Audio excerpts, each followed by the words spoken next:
Chapter 12. Gabe, I need you to do me a favor, Shara said urgently, her voice low and tense with an undertone of anxiety. Shara stood behind a narrow window overlooking the courtyard, filled with police cars parked haphazardly.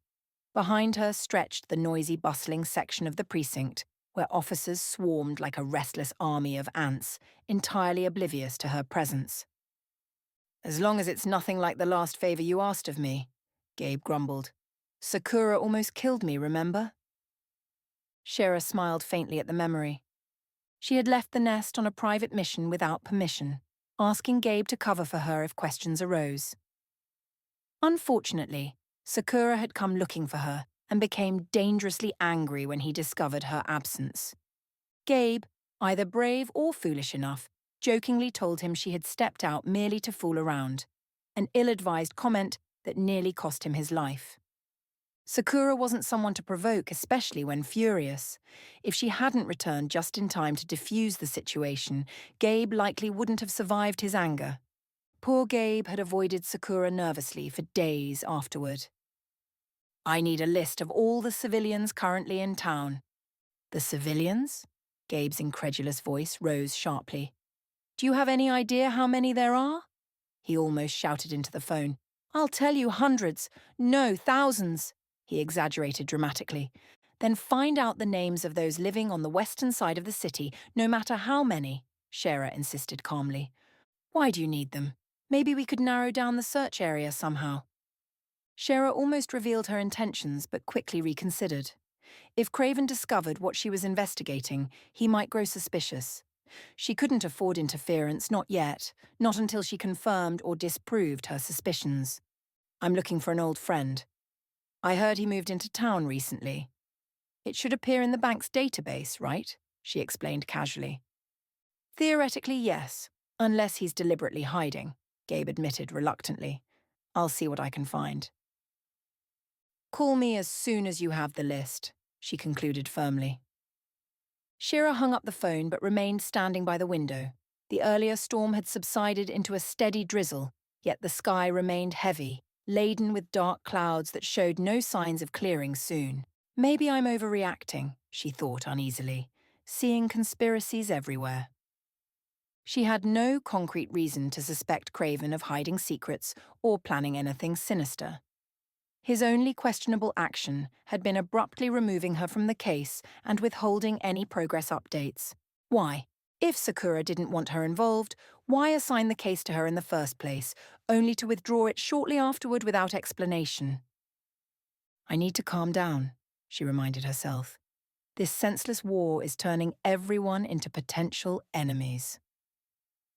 A sudden loud noise startled her from her contemplation. She spun around just in time to see Matthew nervously slamming the office door, heading directly toward the captain's office. Halfway there, he abruptly stopped, visibly hesitated, then turned and began approaching her instead. His unusual behavior quickly drew the attention of the other officers, who paused their work to watch curiously. Matthew, however, ignored their stares entirely. You'll pay for this, he hissed angrily. Shara didn't respond, merely gazed steadily back at him. Her intense blue eyes seemed to mock him, stark and unsettling. Matthew shivered involuntarily, suddenly feeling as if he were staring into the very gates of hell, cold, unfeeling, and terrifying. Unable to find any further words, he turned sharply on his heels and hurried toward the captain's office, desperately thinking of what he would say. Shira followed Matthew with her eyes until he disappeared behind the blinds that obscured the captain's office windows. Her gaze then shifted toward the office Matthew had just vacated.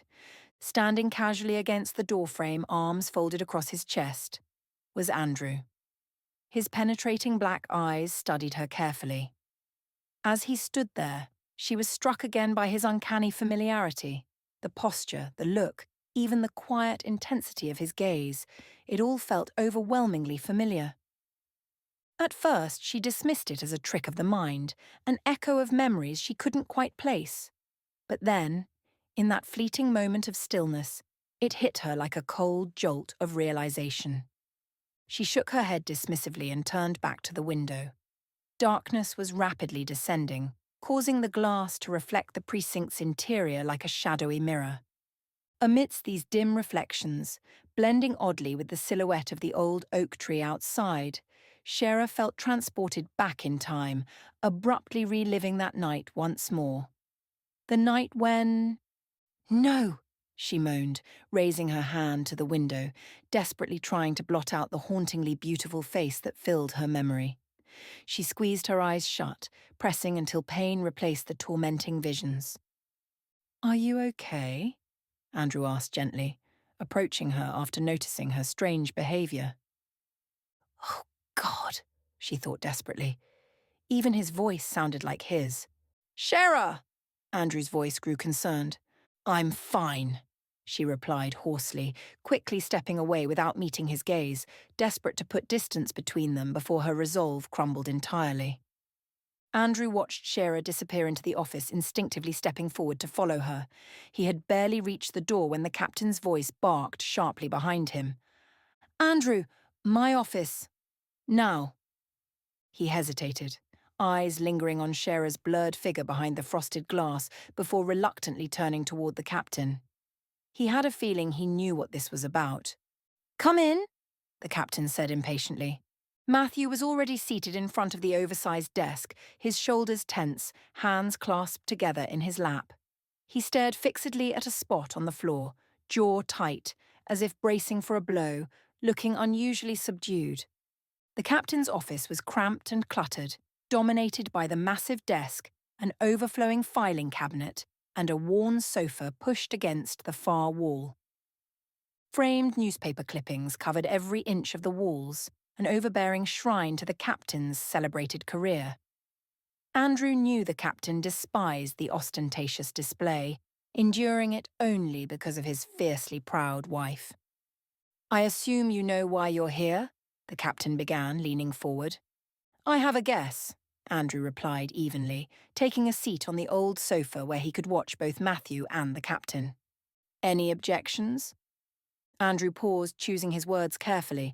Matthew's dealing with some personal issues. It might be better for everyone if he steps back from this case. The captain nodded thoughtfully. "Then I'll assign you a new partner." Andrew glanced at Matthew, who stubbornly stared at his hands. After a moment's hesitation, Andrew shook his head. "That won't be necessary. I'm already working closely with Shera. Hopefully Matthew will have things sorted soon, and we can resume our partnership on the next case." Surprise flickered briefly in Matthew's eyes, replaced quickly by gratitude and confusion. Clearly, he hadn't expected Andrew's support after their earlier confrontation. Realizing the conversation was over, Andrew excused himself. His thoughts immediately turned back to Shera. How had she known about Matthew and the reporter? Her unsettling insight hinted at secrets he needed to unravel quickly. Approaching his office door, Andrew was pulled from his thoughts by a cheerful voice. "Hi, Andrew." It was Mira, the captain's overly attentive secretary. Her friendliness had become tiresome, especially after his divorce, and he had no time for idle gossip now. Giving her a curt nod, he stepped inside. Shera sat at his desk, her back to him, absorbed once more in the report she'd already thoroughly read this morning. "How did you know about Matthew and the reporter?" Andrew demanded, his voice edged with suspicion and frustration as he shut the door firmly. His pulse quickened. He hated being left in the dark, especially by someone he was supposed to work with. She didn't respond. "Shera," he repeated sharply. "When you mentioned no fingerprints," she interrupted without turning around, "you meant none from the kidnappers, right?" Andrew hesitated, caught off guard. "You still haven't answered my question." "Trading sex for information isn't exactly groundbreaking detective work," she said flatly. "Call it intuition. Now, about the fingerprints." "That doesn't explain why you suspected Matthew and not me." Shera spun her chair abruptly to face him. "Fingerprints, Andrew. Did you find any belonging to the victim?" "No fingerprints at all, victim or kidnappers," he admitted impatiently, sensing she wouldn't offer a clearer answer. "That's impossible," she murmured, eyes distant. "Gabe said..." Her body suddenly tensed. I'm an idiot. For a fleeting second, Andrew saw the fierce determination flash again in her blue eyes. Before he could react, she stood sharply and rushed past him out the door. "Shira!" he shouted, springing after her. He followed her quickly through the hallway, narrowly avoiding Mira as she hurriedly stepped out of his path. Andrew burst into the pouring rain, just catching sight of Shira reaching her car. Sprinting forward, he grabbed her wrist as she opened the door. "What the hell is going on?" he demanded, anger barely contained. She nearly snapped back at him but caught herself. Letting Andrew too close to the truth wasn't an option. Keeping him confused was her only protection until she discovered Sakura's full plan. "Get in!" Shira shook off his grip, sliding behind the wheel. Momentarily bewildered, Andrew hesitated. "Are you just going to stand there?" she snapped through the open window. Grudgingly, Andrew climbed into the passenger seat, gripping the handle tightly as she sped away recklessly, narrowly avoiding another car. "Are you ever going to answer me?" His voice was tight with frustration. Shira glanced briefly at him, her expression unreadable.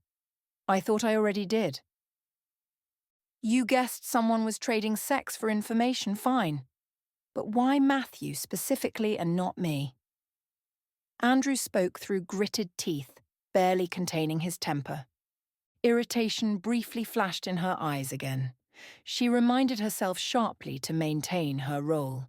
If Andrew got too close to the truth, it could unravel everything, exposing her, endangering him. "It was a lucky guess," she lied smoothly. "Besides, you don't strike me as that type of a guy." Andrew stared at her, searching for the truth behind her carefully neutral expression. A familiar intensity appeared in his gaze, reminding Shira painfully of someone else, someone she refused to dwell on now. She turned abruptly back to the road, determined to ignore the unsettling presence beside her. Silence filled the car. The low hum of the engine and the rhythmic slap of rain against the windshield amplified the tension. She could almost pretend she was alone, if not for the steady rhythm of Andrew's breath and the tantalizing warmth of the blood coursing through his veins. Andrew shifted uneasily, radiating a quiet, resigned frustration. Shira kept her eyes fixed ahead, recognizing with bitter irony that she was treating Andrew exactly how Craven had treated her. She despised the deception, but knew it was necessary, at least for now.